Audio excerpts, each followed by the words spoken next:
যদি এমার্জেন্সি থাকে তার ডিউটি ডাক্তার বাড়াবে।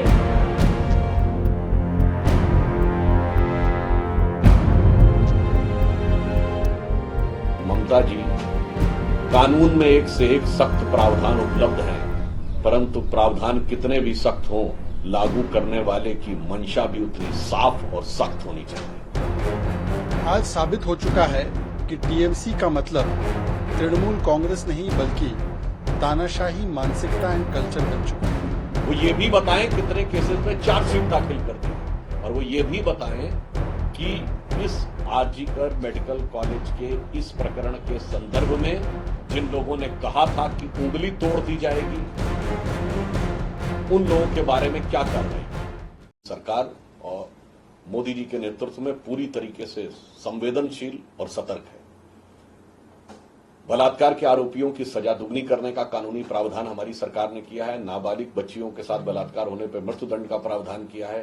साक्ष्य अधिनियम में भी वांछित संशोधन किए गए हैं।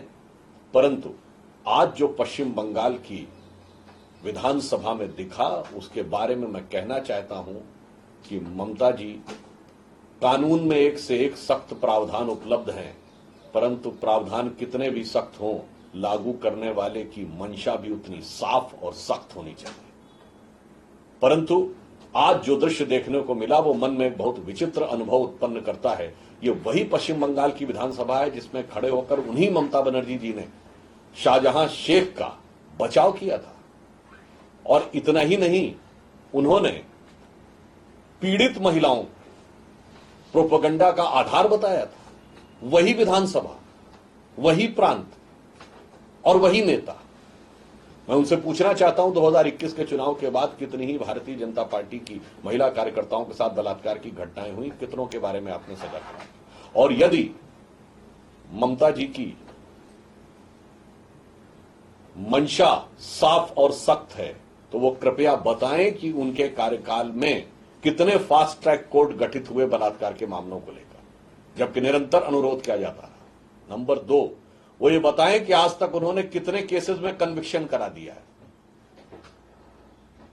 वो ये भी बताएं कितने केसेस में चार्जशीट दाखिल कर दी है, और वो ये भी बताएं कि इस आरजीकर मेडिकल कॉलेज के इस प्रकरण के संदर्भ में जिन लोगों ने कहा था कि उंगली तोड़ दी जाएगी, उन लोगों के बारे में क्या कार्रवाई की है। जिन लोगों ने ये कहा था कि ये सारे जो डॉक्टर हैं वो अन्यान्य कारणों से बैठे हुए हैं, जिन्होंने जाकर साक्ष्य नष्ट करने का प्रयास किया, उसके लिए आपने क्या कार्रवाई की थी। इससे यह लगता है कि उनकी मंशा सख्ती से महिलाओं के विरुद्ध किसी भी कानून को लागू करने की नहीं, अपितु इस घटना पे अपनी हो रही किरकिरी को बचाने की और ध्यान को भटकाने की अधिक प्रतीत होती है।